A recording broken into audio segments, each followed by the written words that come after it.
First of all, I would like to say thank you for the organizers, especially Prof. Hardinsha and Prof. Effie for inviting me presenting at this symposium. It's very interesting and very international, and I'm happy to present here. Today, I would like to present about the personalized nutrition, especially implication for nutritionists and dietitians. Before that, I have some uh, disclaimer to say I am Harry Freitag Luglio Muhammad. I'm junior lecturer at School of Nutrition, uh, undergraduate study of nutrition and dietetics, and I also dietitian at Gadjah Mada Medical Center. I also PhD student at Maastricht University, the Netherlands. Majority of this presentation will be based on my research funded by UGM and also international funding. I don't have any conflict of interest related to research and scientific presentation today. So mostly the personalized nutrition that I would like to present this afternoon is about obesity and weight loss because this is my research interest as well as my experiences working at Gadjah Mada Medical Centers, working with patients with obesity. Before we start, I would like to draw a lot of attention to the prevalence of obesity in Indonesia and perhaps in Southeast Asia as well, that we are now facing a part of global burden in nutrition field, especially the increasing rate of obesity. The number is almost double in the last decade, and it's really alarming. We have to do something about it. And one of the nutritional intervention, in addition to promotion of healthy lifestyle, is actually a weight loss program for those who had BMI more than 25 or 27. And in the last few years, when I started my job at UGM, actually around 6 years ago, I did several weight loss trials. Usually consists of 8 weeks low-calorie diet and exercise. And this is the result when I compile all the trials that I did, mostly and always be the picture always like this. So there is a lot of group of people losing weight during a weight loss trial when we give them a recommendation of low calorie diet and also conduct some weekly exercise program. A lot of them losing weight, but with different degrees. Some of them even gain weight during the weight loss program, which is quite astonishing. And this is the problem for us as a dietitian, that sometimes we can manage to help our patient losing weight, but in several other cases, the weight reduction that we faces is not as good as we expect it to be. Some people lose more weight, and some people lose very limited amount of weight. Some even gain weight during the weight loss. So what's happening? This is the biggest research questions that happening all around the world, especially in the area of weight loss and maintenance of body weight after weight loss. And this is the research question that I had in the last 6 years. And I'm working towards the influence of genetic variations, which might responsible for these variations. Before we start, I will just give a little bit context about genetic variations. So human body consists of cells, and majority of cells have DNA, and each DNA contains information about protein that should be presented. And in a lot of cases, it works well, but in some cases, individuals have certain gene variations that has an implications on protein expression. So genetic variation can influence, for instance, your tendency to lose weight or your physical features, your height, your the color of your eyes, for instance. A lot of human body features actually based on the genetic variations. And this is what we are studying. We studied the influence of genetic variation and its influence on weight loss, especially understanding how we can alternate this problem. I'm looking for a protein. It's called uncoupling proteins. 2 is located at the mitochondria. The reason behind selection of this protein, because UCP2 or uncoupling protein is responsible for heat productions due to uncoupling process, which translates into some people might have different energy metabolism than others, which might responsible for differences in response to low-calorie diet. That's the biggest question. And we are looking specifically on this protein because previous studies, especially the observational studies, shows that these SNPs, this gene variation at these certain genes, has an influence on body weight and obesity. A little bit about the gene itself, we understand that some variations might influence on gene expressions. In this case, we are investigating the variation of GNA allele and its role on UCP2 productions. I understand it for some, it might not seem familiar, but the idea is that we can select some genes and we also select some location of the genes and we evaluate the effect of variations, genetic variation in those genes. And then we would like to see whether it has an influence on dietary intake and response to dietary intake. In this case of UCP2, we have two alleles, the A allele and G allele. The A allele is responsible to increase the production of UCP2, which later will translate into higher energy metabolism. I will show you later. And the investigation starts a bit earlier. In 2016, we published a study done with a collaboration with Dr. Emmy Huriati and some fellow researcher at Universitas Gadjah Mada. In the observational study, we saw that among Indonesian obese female adolescents, they all are obese. However, their dietary intake difference. They also have different physical activity. Those with G allele or GG genotype, they eat more. Although than the AA and GA, although they have similar body mass index. It's interesting, meaning that even though the AA and GA have different dietary patterns, they have the same body weight or body mass index. And then we start doing research starting in 2016 in collaboration with scientists from University of Science Malaysia and also IMU, International Medical University, and several other universities. We work on individual in Yogyakarta. We followed 500 individuals in Yogyakarta.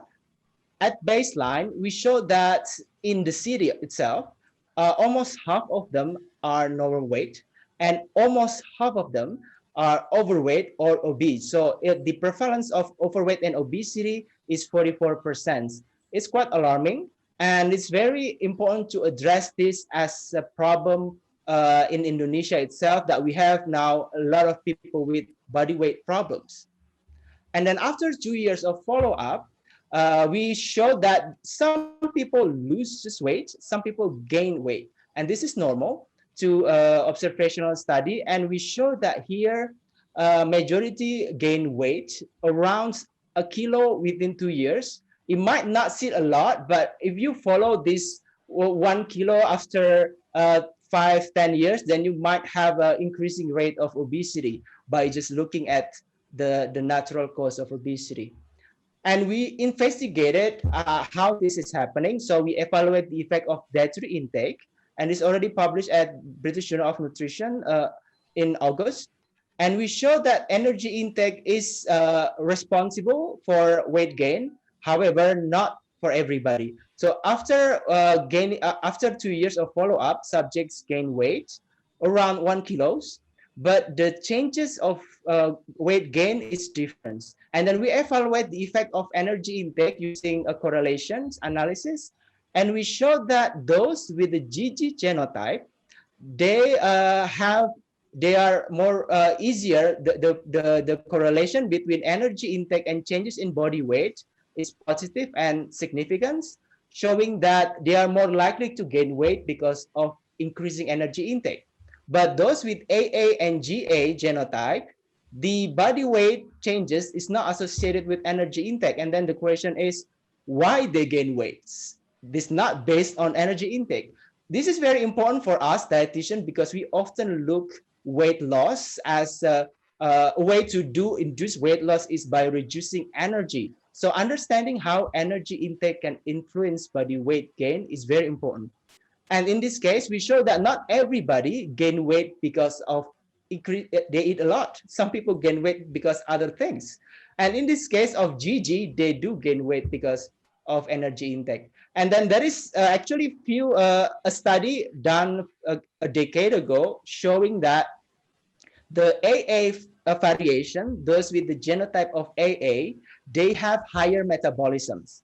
Because their metabolism is higher, they are more protected towards the increasing weight due to higher energy intake. This shows that those who with AA and GA, if you they in the population wise, they are more protected to the negative effect or positive effect of energy intake. And while those with the GG genotype, they are not, their metabolism is lower, so surplus energy is not one of the protectors. So, and then that's the reason why they're unprotected for higher energy intake, which translates to they're more responsive to gaining weight because of eat a lot. And then we confirm this by doing weight loss trial again and comparing the traditional low-calorie diet with exercise, and we compared that with intermittent fasting diet. We're just interested to understand the other way of playing or tricking our genes by inducing low-calorie diet but with time restrictions. It's also published at Mediterranean Journal of Nutrition and Metabolism last year. You can have a look in the journal for the total the complete picture. But in this case, I would just show you that those with the AA and GA allele, when they did intermittent fasting diet or low calorie diet and exercise, they both lose weight the same way. It doesn't matter what type of diet that you do. But among those with the GG allele, as I mentioned before, their energy metabolism is lower, and then they are somehow unprotected from energy intake, weight gain intake due to energy. When you do low-calorie diet and exercise, they don't respond quite well. But when you do or give them intervention of intermittent fasting diet, they lose more weight. And then finding from this analysis shows that we might need to personalize the interventions or the dietary recommendation based on genotypes. Those with certain genotypes, they are more responsive to traditional low-calorie diet, but the other people or the other genotypes, they are more responsive to the other kind of diet. In this case, the intermittent fasting diet is more suitable for the GG genotypes. Finding from this study, I hope that I can convince you that personalized nutrition is real. It's not just a trick or just a gimmick from new technology. It's real. It's scientifically proved. And the technology itself is already present among us. Based on the recommendations, we might say, although again, it's not really 100% accurate to give us a recommendation, but from my studies, I showed that those with the GG allele should be, GG genotype should be recommend different type of diets, in this case, intermittent fasting. The idea is that because they reduce energy metabolism, they are less protected from less protected from the energy changes. The reason is because they produce less UCP2, and then we have to treat differently from those with AA or GA genotypes. That's the idea. And what we can do, what's the implication? We now trying to promote this amongst nutritionists and dietitians and all people who work in the field of nutrition. In the world, there's already some companies that provide genetic testing direct to customer. It's called Nutrigenomics in Canada and DNFit in Europe, perhaps. DNA Nudge in the UK, 23andMe and Genie. And I can proud to say that Indonesia now, right now, we already have an in-house, in-country genetic testing and nutrigenomic personalized nutrition provider. It's Prodia, provided by Prodia. They provide genetic testing. However, the challenges will be how to deliver this knowledge and information toward dietetic practitioners. Because if you want to provide services on personalized nutrition based on genetic variations, first you have to provide with genetic testing, which in Indonesia we already have. And then the next biggest challenges is to provide dietitian and nutritionists with the genetic literacy so they can understand a lot of genetic variations and those implications on nutrition recommendations. And most importantly, giving a counseling skill from a very complicated nature of informations is also an important task to do.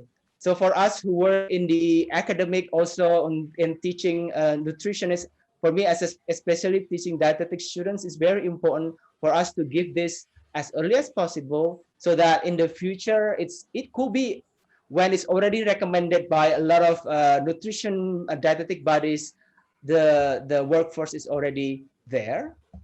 Excuse However, me, 1 minute more. Okay, thank you. It's closing remarks. There is some strengths, of course, when you think about personalized nutrition based on genetics. It can show that inter-individual variability, as I present to you, is different based, and it's a real phenomenon. And the personalization is good in improvement of diet and it's more sustainable. However, we still have several limitations, such as we still need to improve scientific evidence, mostly based on observational studies. So more clinical trial is important.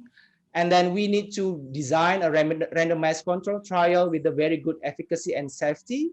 And lastly, the commercial offerings should be regulated because right now it's uncharted territory and government's body might look into a regulation perspective, how the claim should be used and how the product should be delivered.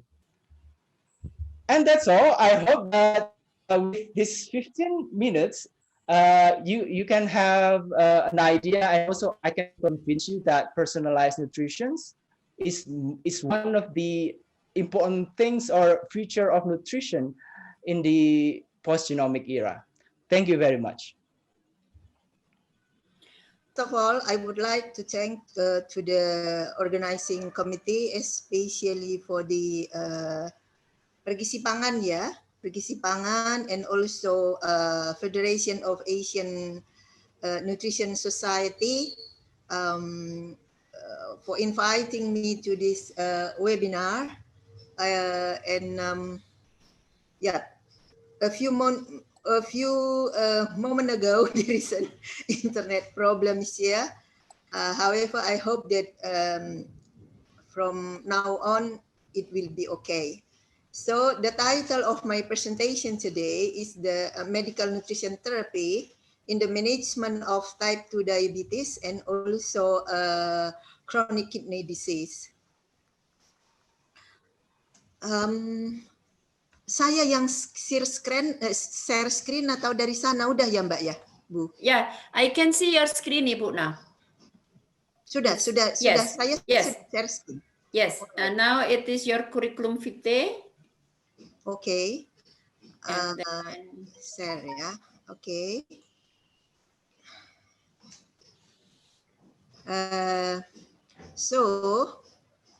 My talk today is on three things. The first one, I will try to describe the management of diabetes in Indonesia, especially type 2 diabetes, where mostly are quite more prevalent compared to other type of diabetes. Ibu, would you please to show it in a slideshow mode? Yes. Yes. Now it's good. All right. Okay. Yeah. All right. So first of all,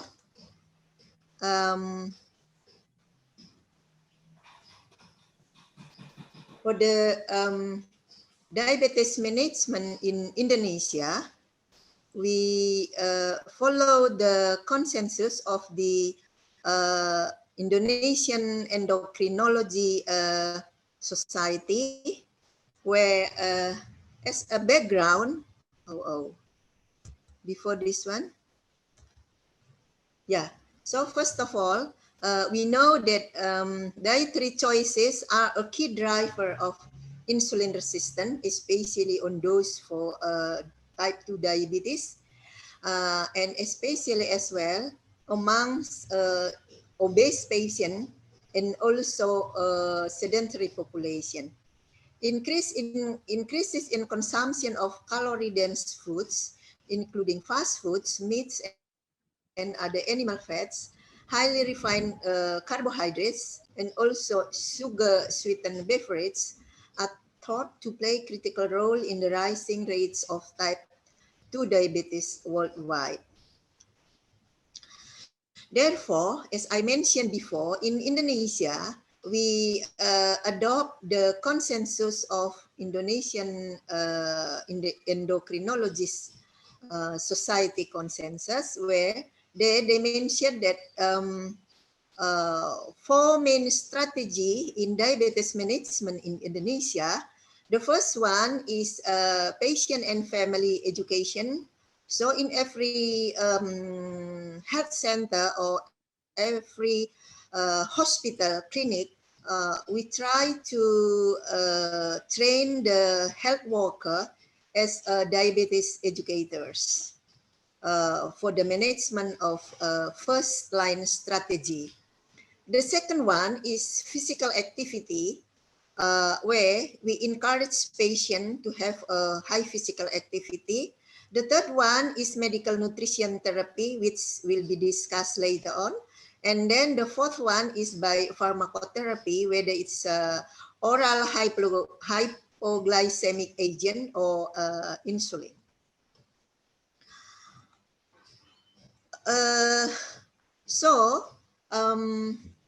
We've set up the goals of MNT on diabetes. The first one is to achieve and maintain blood glucose level in normal range as close to normal as safely as possible. The second one is to achieve and maintain lipid and lipoprotein profile, because we know that diabetes itself is one of the risk factor for vascular disease. The third one is to maintain and achieve blood pressure level in the normal range. Next one is to prevent and slow the rate of development of either acute and chronic complication by modifying nutrient intake and lifestyle. Next is to address individual nutrient needs, taking into account personal and cultural preferences and willingness to change, because we know that behavioral change is very difficult. And so now we try to modify the lifestyle of the patient, not to change their lifestyle, but to modify. The second one, the last one is to maintain a pleasure of eating by only limiting food choices by indicated by scientific evidence. So, for the management of the nutrition therapy for the type 2 diabetes, their energy, we individualize. Maybe the first speaker is already talk about a lot about this personal nutrition amongst the patient or the client. So we calculate the energy requirement of its individual according to their body weight, age, gender, physical activity, and whether there is metabolic stress or not. For the protein, we provide 10 to 20% of their total energy. For fat is between 20 to 25%, and we recommend the patient to have high intake of monounsaturated fatty acid However, we limited polyunsaturated fatty acid to less than 10%, and for the saturated fatty acid less than 7%. And the latest recommendation, cholesterol intake should be below 200 milligram per day. Carbohydrates, we know that our traditional food contains a high proportion of carbohydrate. However, for the diabetics, we recommend them to have only 45 to 65% of total energy. And also, we didn't recommend very low carbohydrate, such as right now quite familiar of diet that contain very low carbohydrate, which they mention it as a ketofastosis or whatever. We recommend fiber between 20 to 25. Vitamin and mineral is equal to general population unless for the diabetics with hypertension, we also recommend to limit sodium. Sucrose, less than 5% of total energy. So if the patient or our client, sometimes they use the sucrose to increase the taste of their food. I mean, they use it as a condiment. So if it's less than 5%, it's still okay. And according also to the consensus that the total energy should be distributed throughout the day. So for their breakfast, we recommend 20% of total energy. Lunch is 30%, dinner is 25%, and we recommend also the patient to have a snacking 2 or 3 times per day. So it's between 10 to 15% for its snacking time. So one of our approach to manage the MNT on diabetics, we also give a nutrition counseling. We use a basic guide as Western people use food pyramid. However, here in Indonesia, we have tumpang gizi seimbang. This one is the first one, and the second one, the latest one, we have also my plate in English, but in Indonesia we call it piringku.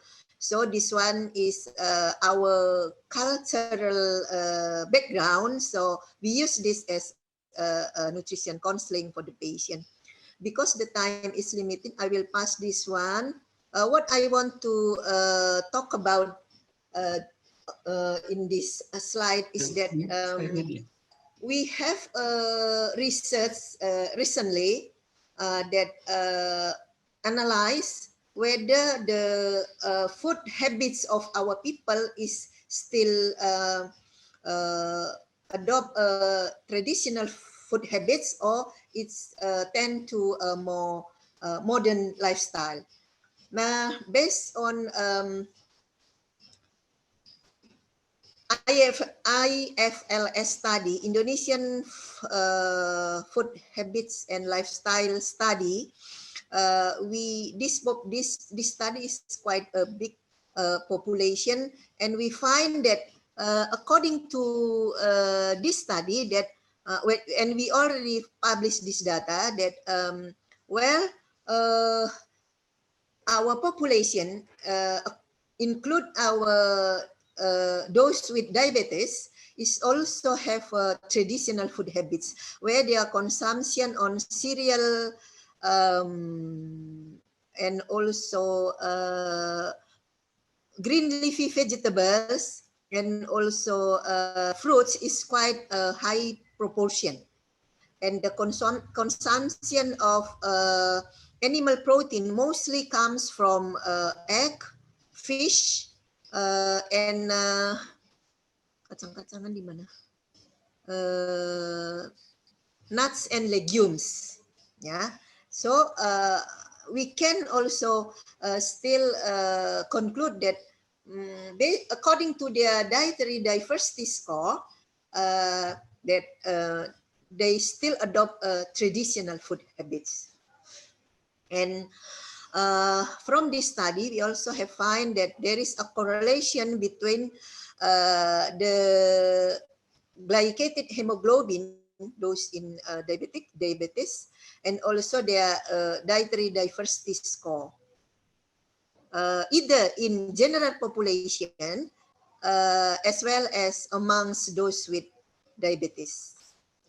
So as I mentioned before, that our animal protein mostly comes from fish, egg, legumes, and its product. Like here, tofu and tempeh is still familiar and consumed by most of the population. So we can mention that plant-based diet is still adopted by Indonesian population, where plant-based diet is consists of whole grain, vegetables, fruits, legumes, beans, soy, and also fat-free dairy. And the reduction of diabetes and diabetes-related complication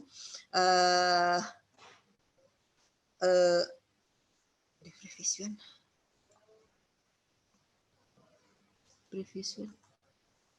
Yeah, plant-based diets have demonstrated that improvement in glycemic control while also reducing macro and microvascular disease amongst type 2 diabetes, which is including cardiovascular disease and risk factors, renal disease, and diabetic neuropathy. And in the last few minutes, I will mention about MNT in chronic kidney disease patient. So for the CKD patient, we adopt the consensus of the Indonesian Nephrology Society consensus, where we divided the principle into 3 different stages. The first one is MNT amongst CKD patient before follow the dialysis, or we call it early stage of CKD. The second one is dialysis stage or end stage renal disease stage, and the last one is those patients after the kidney transplantation. So the pathophysiology and the care management algorithm among of the CKD patient. The nutrition management is the first one is of course for the sodium restriction and also possible protein restriction, monitor electrolyte and acid-base balance. We recommend also the using of phosphate binders and the decrease of cardiac risk factor. This is for the CKD in general. However, for those with the end-stage renal disease, the nutrition management goals is to prevent deficiencies, to control urine and serum electrolytes, prevent renal osteodystrophy, and also ESRD patient must restrict their food intakes. And the last one is to limit the liquid intake as well, or fluid intake. So there is publication. Ibu, time Bu. Just 1 minute left, Bu. 1 minute less, okay. It's already mentioned that the low dietary energy intakes amongst the hemodialysis patient with already have a dialysis, yeah, whether it's hemodialysis or peritoneal dialysis, amal abdaktif. And the consensus is according to the stages.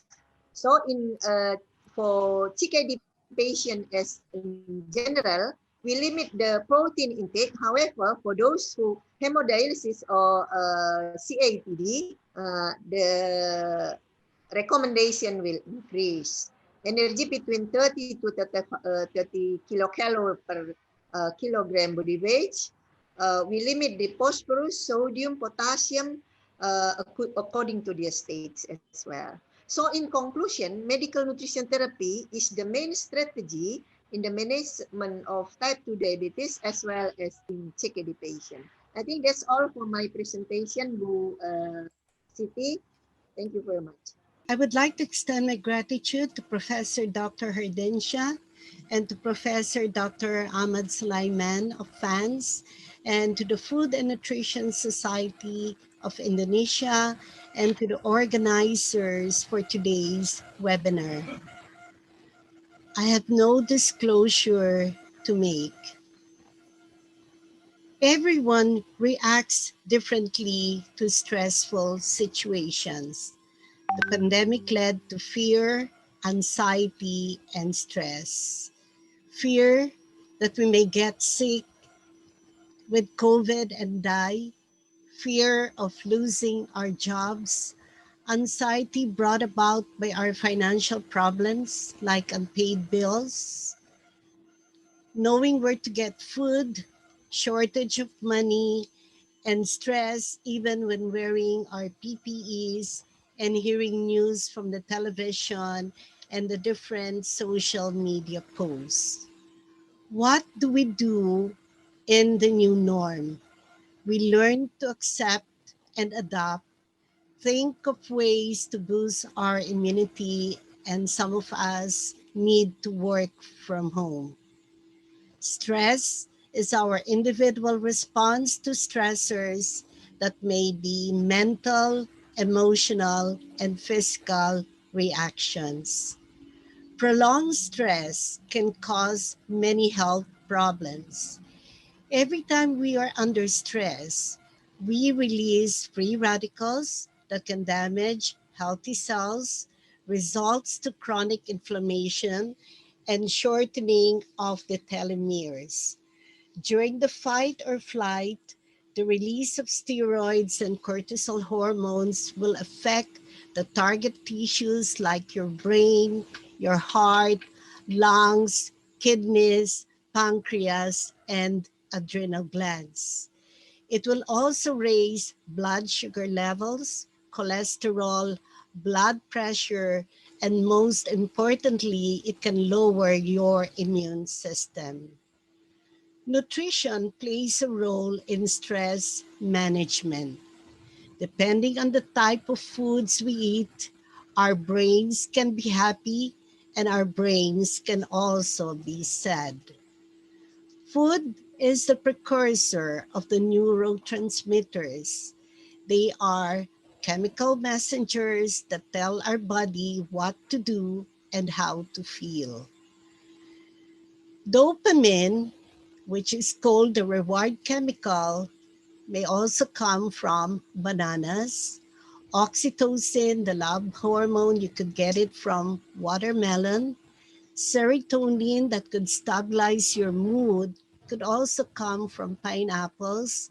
And endorphins, which is our feel-good hormone, can come from oranges and from exercises.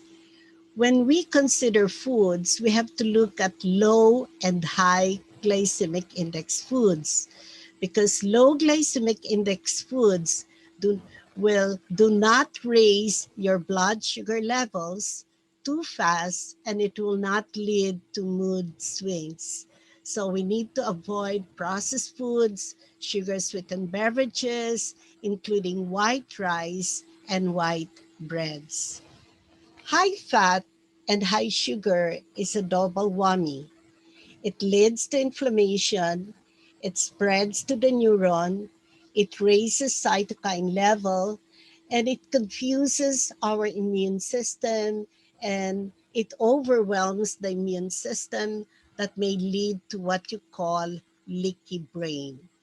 So we need to look at gut health, and we also need to stop eating crap like carbonated drinks, refined sugars, artificial foods, and processed foods. The gut is our second brain, and our gut and the brain is constantly in communication with each other.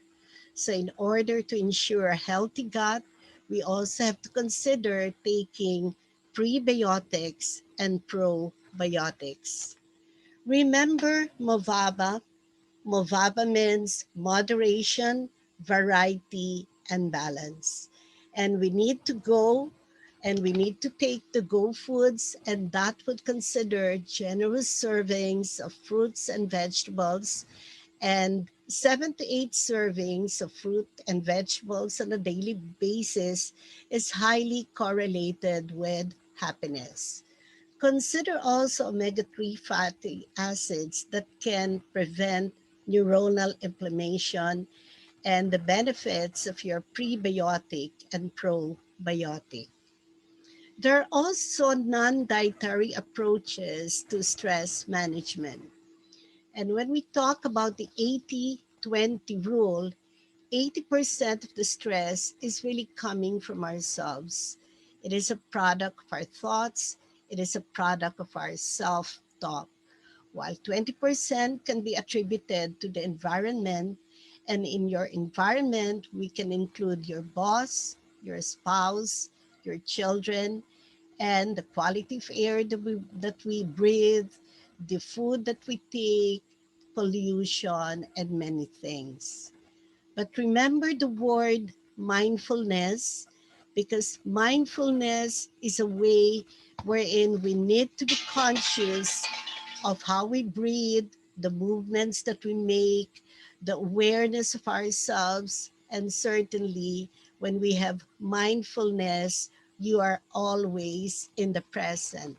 Your body may be present, but remember, your mind has to be present. And so finally, we say, in the present, live in the present, the here and the now. Because yesterday's the past, tomorrow's the future, but today is a gift. That is why we call it the present. So in summary, chronic stress can impact your health. There are dietary approaches and non-dietary approaches, but think of healthy lifestyle options that can help you manage your stress. And take note, mindfulness is important so that we can be in the present, and take stress, because when you look at stress, it can be a spice of life. It can also be a kiss of death. Thank you very much. Terima kasih. Yes, good afternoon, please. Can you hear me? Yes. Okay. Okay, this is Faiza, and today I'm going to share my experiences in nutrition counseling and education for the controlling of obesity in Pakistan. So,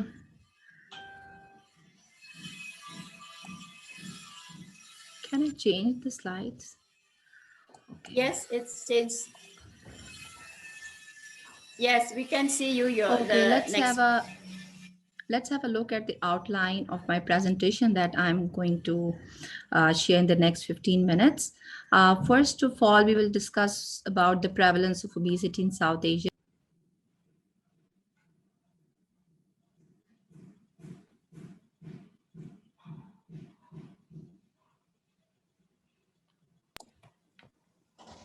Hello. Hello? Can you hear? Yes. Yes, we can hear you, Ms. Khan. Okay.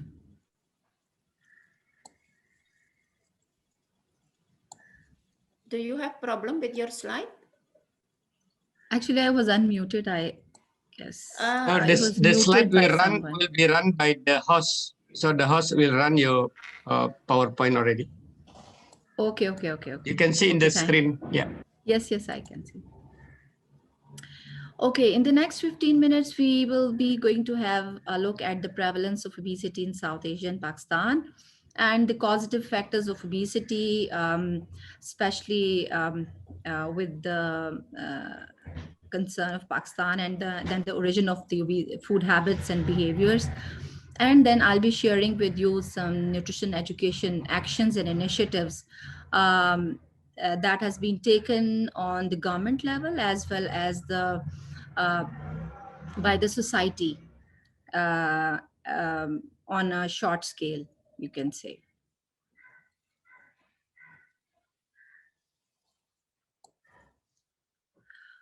So as you all know that South Asia, including Pakistan, is going to, like, social and environmental changes are occurring very rapidly in these in South Asian countries, with the increase in the urbanization and changing lifestyles, a high energy density of diets and reduced physical activity. And there is a coexistence of underweight in the early life with obesity in adults may presage both a higher prevalence and incidence of non-communicable diseases as well. So can you please move on to the next slide? So if we discuss about the statistics of Pakistan, nearly more than 50% of deaths, total deaths, are due to chronic diseases. And 20.8% of the population is overweight and 4.8% is obese. 1 in 4 adults is overweight and obese in Pakistan. Thus, we are at increased risk of developing chronic diseases. According to the latest nutrition survey, 7.7% of adolescent boys and 5.5% of adolescent girls are obese. So overall, we can say that 2,000 Pakistanis lose their lives to a preventable NCD every day. And in this graph, you can see that the prevalence of obesity is rising throughout in the recent years in Pakistan. So if we look at the potential root causes of the weight gain in our culture or in our country, there is a transition in the living environments and dietary habits towards nutrition-related diseases. And there is urbanization, there is a lifestyle changes. Unhealthy cooking methods are so prevalent, and increase in the consumption and energy intake from away from home foods and sugar-rich beverages. And all these factors, increases in the portion sizes, variety, meal timings, and frequency of the meals, disproportionate sleeping pattern is also disturbed most of the time, especially in the urban settings.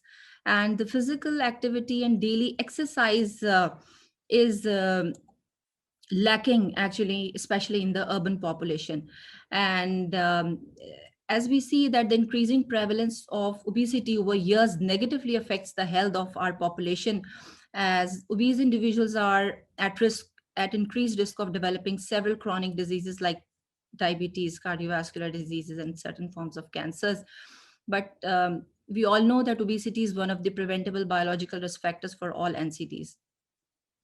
So if you look at the other relevant factors in Pakistan, there is unprecedented growth of the fast food culture, exposure to media, and unfortunately, there is no regulation for health promotion airtime on media. And mostly our traditional cultural foods are also very rich in fat, and people are moving towards the fast food cultures, and the only leisure time activity most of the time in urban settings is eating out mostly. So if we look at the nutrition education actions that has been taken so far, by like we can use communication strategies, information campaigns, dietary advice, and health service settings, providing skills that enable consumers to act on the information provided, and providing an enabling food environment. So can you please? So if we look at the health promotion actions at government level, there is no such dedicated program on government level for controlling obesity or for health promotion.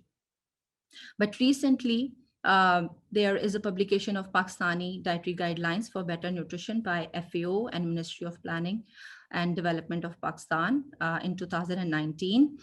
And many years ago, Tawana Pakistan project was initiated. It was a joint venture. It was a joint venture by the Ministry of Women Development Pakistan and the Aga Khan University Hospital. And it clearly demonstrated the potential for a public-private partnership in social development in Pakistan. The scale and success of the intervention demonstrated that Pakistan has the human capital to mount an effective program on a national scale. But unfortunately, the program was discontinued by the government. And due to some issues that were arise, like Tawana project, there was a suggestion to provide the packaged milk and cookies instead of the freshly prepared balanced meals. And this is how, like, the project was stopped somehow, although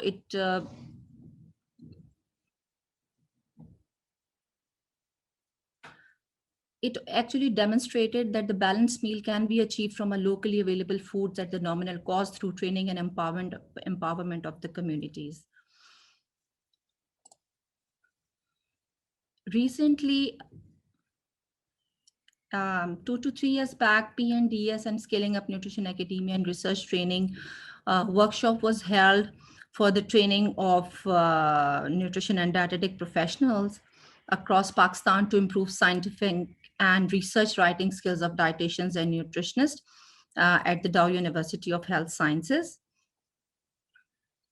Similarly, PND has been actively organizing various activities for the public awareness, as well as for the training and training of professionals of nutritionists and dietitians.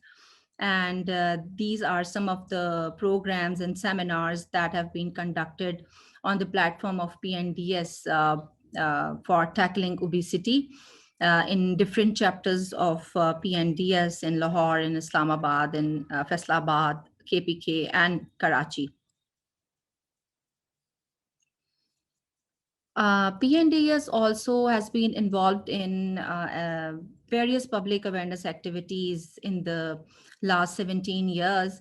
And we have been celebrating World Days, and on these occasions, we usually organize nutrition education sessions for the public awareness, and usually publications of nutrition articles and newspapers and magazines is also managed by PNDS. PND is also supported in creating public awareness, and for creating public awareness, there have been a number of activities organized by PNDS in the last 17 years, like development of information material, different health TV shows, billboards and social media campaigns on the occasions of the March Nutrition Month. Recently, we have developed a series of recipe book for the people for hypertension.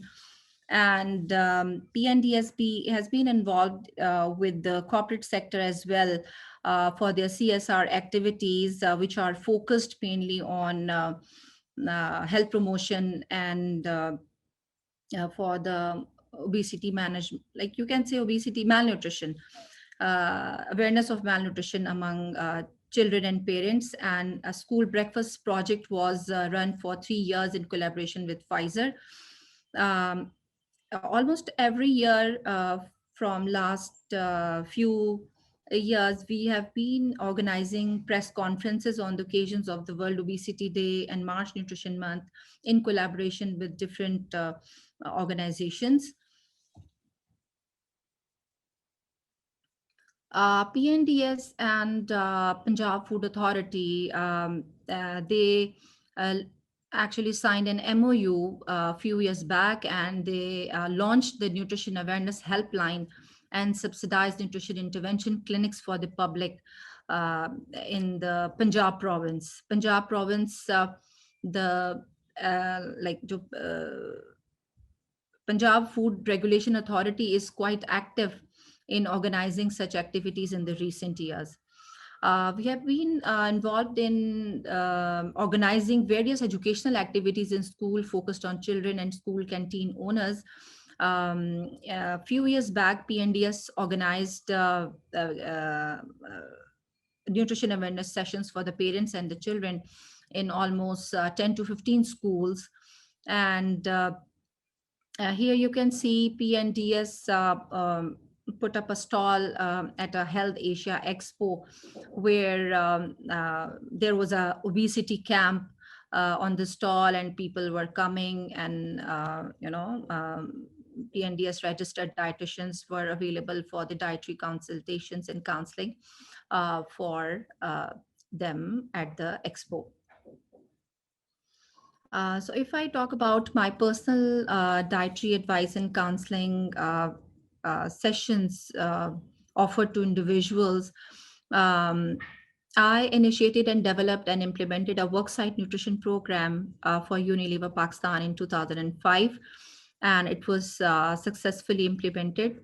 And then for Shell Pakistan, I provided consultancy to their employees on individualized basis, and different individual counseling sessions were organized for the period of almost 2 to 3 months for the employees health and fitness program, and for the BMI reduction.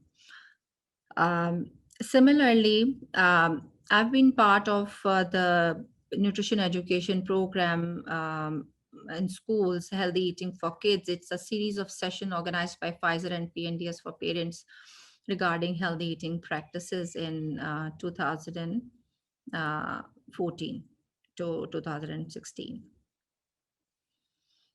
So if we talk about the future directions in recent years, main focus of government of Pakistan is on tackling undernutrition and stunting. Our recently elected Prime Minister Imran Khan also mentioned in his first speech about the prevalence of stunting among children.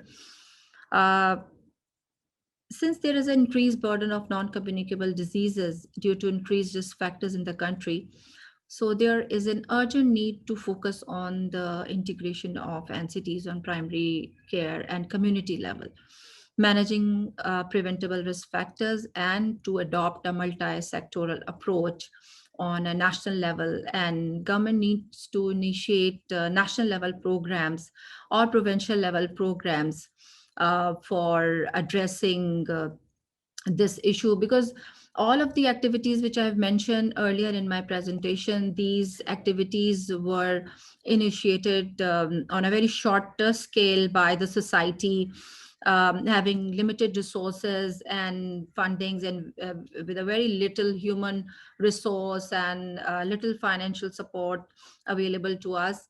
But if the government should focus actually on launching national level or provincial level programs on the larger scales, so that we can overcome at least we can start working on overcoming the problem of NCD, which is actually a very huge burden.